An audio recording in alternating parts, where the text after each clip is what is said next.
Our story starts 8 years after the events of Child's Play 2. The infamous Play Pals toy factory was left completely abandoned. It was the ultimate corporate PR nightmare. A gruesome string of high-profile murders had led to, and ultimately ended at, the Play Pals factory. After nearly a decade of severe financial damage and facing bankruptcy, the desperate toy company finally decides it's time to reopen, rebrand, and rebuild. A mechanical grabber descends from the ceiling and picks up a long-dried, grotesque heap of melted plastic, left sitting there for the last 8 years. The sharp metal tips of the crane pierce deep into the hardened remains. Suddenly, fresh blood begins to flow from the melted plastic mass. The blood leaks directly into a giant vat of freshly heated plastic, triggering a chain reaction. The mixture of blood and plastic swirls, twists, and fuses together, slowly forming new parts and pieces. Limb by limb, bone by bone, the demonic good guy doll is rebuilt, and Chucky is reborn. The first thing Chucky does when he gets a mouth is scream. We jump forward to a Play Pals board meeting. An executive gives a quick recap of the tragic events of the first 2 movies, dismissing them as nothing more than urban legends and bad press. The company's greedy CEO, a man named Sullivan, looks on with visible boredom, tired of hearing the same old ghost story over and over again. The board members argue about the moral and financial logic behind re-releasing the controversial good guy dolls. Sullivan shuts them down. He gives them a fierce corporate pep talk, claiming that Andy Barclay and his killer doll are ancient history, and that absolutely nobody remembers. He tells them they're moving full speed ahead with a brand new production run. Before the board parts ways, Sullivan is gifted the very first good guy doll off the newly reopened assembly line. Sullivan's assistant heads home, leaving the executive alone in his lavish high-rise penthouse. Pouring himself a drink, Sullivan tries to unwind. Unseen, Chucky has already slipped out of his cardboard box and is prowling through the shadows. Sullivan playfully practices his mini-golf putt as Chucky puts his deadly plan into action. He knocks over a jar of marbles and turns off the TV as a distraction. When Sullivan walks over to investigate, he steps on the rolling marbles, loses his balance, and slams violently onto his back. Chucky then turns on all the electronic toys in the room, ramping up the scares and putting the corporate mogul completely on edge. Before Sullivan can process what's happening, Chucky swings a heavy golf club, whacking him across the face. Now bleeding and terrified, the CEO realizes that little Andy Barclay was telling the truth all along. He frantically crawls toward the exit, but Chucky pins him down, landing a dart in his back. Chucky wraps a yo-yo string around Sullivan's neck and gleefully strangles the CEO to death. Still convinced that he needs Andy's body to become human again, Chucky uses Sullivan's computer to look up the boy's current whereabouts. He discovers that Andy Barclay is now 16 and has been sent to Kent Military School for being a frequently delinquent and troubled youth. We catch up with Andy, sitting quietly on a military transport bus on his way to Kent. He stares out the window with a hollow expression as older students perform grueling obstacle course training in the mud. Upon arrival, he meets with the stern Colonel Cochran. The colonel flips through Andy's heavy file, asking why he's been bouncing continuously from one foster home to another, and why he can't bring himself to attend regular school. Andy, guarded and stoic, says he's still deeply upset about his mother's situation, mentioning that she's currently locked away in a psychiatric facility. Cochran cuts straight to the chase. He tells Andy he needs to grow up, snap out of it, and forget this childish fantasy about killer dolls. Andy nods quietly, knowing nobody will ever believe him. The colonel barks an order for Barclay to get to his feet, telling him that here at Kent, they take troublemakers, losers, and bedwetters, and forcefully turn them into men. Andy is immediately sent to the academy barber for his mandatory military haircut. The creepy barber is currently buzz-cutting a young boy named Tyler, who's completely distracted playing his Sega Game Gear. Andy watches in discomfort as the barber's reaction to cutting hair is treated like a bizarre fetish, shivering with pleasure with every pass of the clippers. Tyler's cut is quickly finished. The young boy sits next to Andy, rubbing his newly bald head. and sweetly saying that it always feels a little weird at first. Andy reluctantly steps up to the chair, taking one last look at his long hair, as the barber snidely tells him to kiss it goodbye. The barber asks Andy if he knows why the military cuts their hair short. A confused Andy says he doesn't. The barber grins, explaining that it was an ancient tactic invented by the Romans so enemy soldiers couldn't grab their hair from behind and slit their throats. To drive the point home, he mockingly runs the cold metal edge of his scissors across Andy's exposed neck. He then aggressively chops away Andy's mop of hair, taking an immense dark joy in the process. Midway through the traumatic haircut, Andy's dark past comes back to bite him. He hears a familiar cheery voice playing from a small TV mounted in the corner of the shop. The Good Guy dolls have not only returned, but are already back on store shelves. The nostalgic TV commercial from his tormented childhood plays out loud as he sees little Tyler watching the screen in absolute awe. After the trim is finished, a deeply shaken Andy goes to his room to unpack. For some unexplained reason, Andy is treated as a special case and doesn't receive a full buzz cut, retaining a bit of his hair. He tosses his duffel bag onto the top bunk of his plain room. Suddenly he hears the closet door violently shake. Expecting Chucky to burst out with a knife, Andy grips his sheets and braces for the worst. He throws the door open, but instead of a doll, he finds his terrified new roommate, Harold Whitehurst, tied up in a knot of ropes. Whitehurst panics, explaining that he's constantly picked on by a ruthless upperclassman named Cadet Lieutenant Shelton and his pack of bullies. Whitehurst sighs, officially welcoming Andy to hell. The very next morning at Reveille, the harsh reality of Kent Military School sets in. The troops gather in the courtyard, where we meet the tyrannical Shelton. He immediately picks out Andy, stepping into his personal space and trying to break him down. However, noticing that Andy isn't easy pickings and shows absolutely no fear, Shelton quickly moves on to an easier target. He begins mocking and brutally dressing down the trembling Whitehurst. Standing in formation, a tough female cadet named Kristen De Silva calls Shelton an asshole under her breath. Shelton overhears her and turns around, expecting her to cowardly back down. Instead, De Silva stands her ground, inflating her lungs and yelling the insult so loudly that everyone in the courtyard can hear her. She proudly exclaims to the sky that she thinks Shelton is an asshole. As punishment, a furious Shelton forces her to drop and do 25 push-ups. Andy looks over at her, impressed by her bravery, and De Silva smiles back at him. Later that day, Andy receives a package in the mailroom, and young Tyler is tasked with delivering it across campus.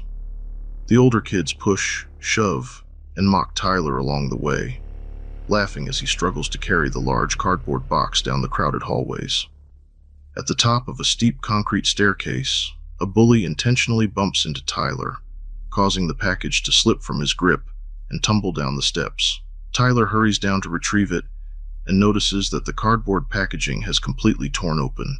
Seeing the bright, iconic yellow Good Guy box inside, Tyler's eyes light up with pure childhood joy. Instead of dropping the box off in Andy's room, Tyler decides to sneak off to the abandoned military armory and open it himself. Almost as soon as Tyler rips away the outer packaging, Chucky breaks through the plastic window and leaps out. Chucky openly talks to the boy, aggressively demanding to know where Andy Barclay is. Chucky holds up the shipping label, mockingly telling the kid that tampering with the mail is a serious federal offense. However, Chucky looks at Tyler's innocent face and has a sudden epiphany. Since he's in a brand new body, he doesn't actually have to transfer his soul into Andy anymore. He can use a clean slate. Chucky decides to play nice, telling Tyler his real human name, Charles Lee Ray, effectively marking the boy as prime real estate for his voodoo soul transfer. Over at the Academy shooting range, De Silva flirts with Andy while teaching him how to properly aim and shoot a rifle. Back in the armory, Chucky prepares to transfer his soul into Tyler's body. He begins chanting the ancient Damballa incantation, but their terrifying game of hide the soul is suddenly interrupted. Colonel Cochran and a high-ranking major walk into the armory to take stock of the weapons for the school's upcoming war games. They catch Tyler in the corner, and sternly question what he's doing there. When Tyler says he's playing a game called Hide the Soul with his new doll, the Colonel dismisses him and confiscates Chucky, angrily stating that real soldiers don't play with dolls. As the Colonel walks away, Chucky, using the playful good guy voice, happily says that he'll be right back. Tyler smiles. The Colonel stops dead in his tracks, taking a second look at the doll in sheer confusion. During intense outdoor drills, Andy is marching with his squad when he catches sight of Colonel Cochran carrying Chucky. Andy freezes in terror. Shelton instantly notices the break in formation and screams at Andy, snapping him out of his trance. Shelton gives Andy a brutal dressing down, aggressively shoving a heavy rifle into his chest. Meanwhile, the Colonel marches over to a large dumpster and tosses Chucky into the trash. After being dumped into the bin, Chucky realizes he's about to be compacted. He yells to an approaching garbage truck driver, screaming for help in a sweet, faked little boy's voice. When the unsuspecting driver climbs into the back of the truck to look for the trapped child, Chucky crawls out from the debris like a spider. He pulls the heavy lever, turning on the hydraulic compactor and crushing the screaming man to death. The entire cadet squad hears the screams and runs over to the dump truck, discovering the mangled body of the driver trapped in the machinery. Later that night, a deeply paranoid Andy is finishing his unpacking when Chucky quietly sneaks out from a nearby footlocker. Chucky grabs Andy's sharp pocket knife from the desk. At the first opportunity, Chucky darts out and viciously slices Andy across the Achilles tendon. Andy screams in agony, falling off the bed and hitting the floor in terror. Chucky crawls out from under the frame, a wicked smile stretched across his plastic face. The two longtime enemies have a short, bitter back and forth. Chucky threatens to slowly carve Andy to pieces, but Andy tries to stay strong, stating that Chucky won't kill him because he still needs his body to transfer his soul. Chucky bursts into a manic laugh, telling Andy that isn't the case anymore. He boasts that he found a brand new kid to play with, and is going to steal Tyler's body instead. Terrified of letting another innocent child suffer the same fate he did, Andy gathers his strength and attacks Chucky.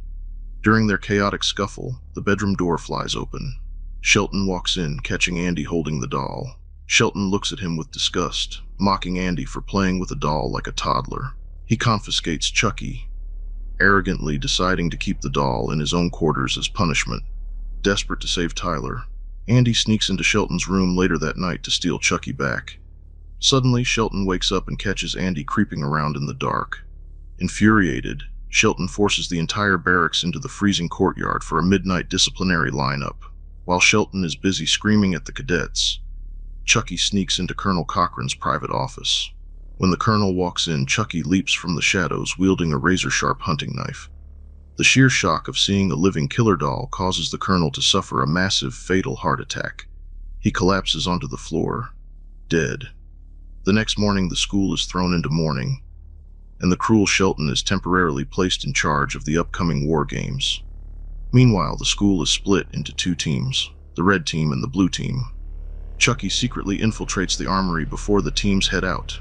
He replaces the harmless, paint-filled blank ammunition of the red team with deadly live rounds. As the war games begin deep in the woods, Andy is hyper-focused, completely ignoring the game. He knows Chucky is hunting Tyler. Andy convinces a terrified Whitehurst to help him search for the boy. Deep in the thicket, Tyler begins to realize that Chucky isn't a friendly doll at all.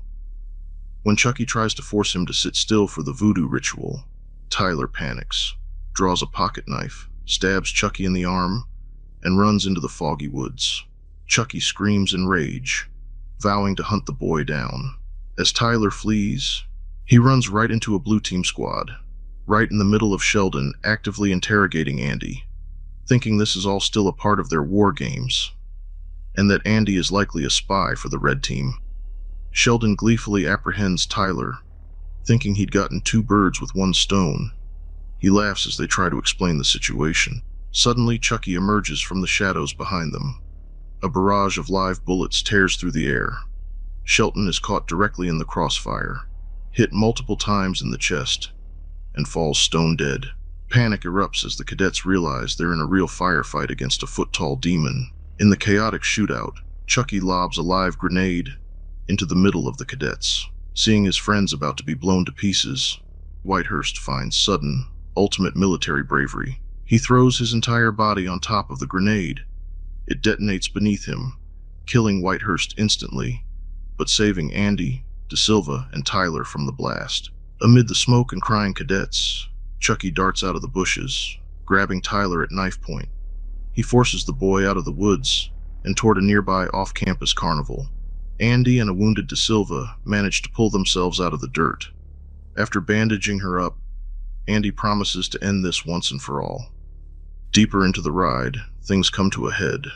Tyler narrowly escapes death, and Chucky gets his face painfully sliced off by a Grim Reaper prop.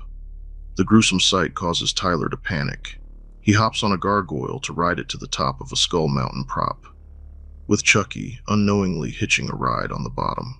Chucky then knocks Tyler out and begins the voodoo chant to swap bodies. Andy tries to climb to the top. He's stopped by the horrific sight that a fan blowing fabric streams is uncovered. He scales the massive skull structure, all the while narrowly avoiding lightning strikes from the voodoo chant. Knowing that his time is running short and he'll never make it to the top before Chucky is finished, Andy fires at Chucky, blowing off his arm. Chucky seems to shrug off the missing limb. Continuing to recite the words, Andy breathes and takes a second shot, blowing a massive hole in Chucky's chest, knocking him off Tyler and seemingly over the edge of the Skull Mountain. He wakes Tyler up, trying to ensure the boy is okay. But just as he does, Chucky attacks Andy from behind. In their struggle, Tyler is knocked over the edge, Andy grabbing his hand just in time. Andy is left struggling, desperate to hang on to Tyler, to stop him from falling into the massive fan and shaking Chucky off his back. Thinking fast, Tyler hands Andy a pocket knife, and Andy uses it to cut off Chucky's only remaining hand.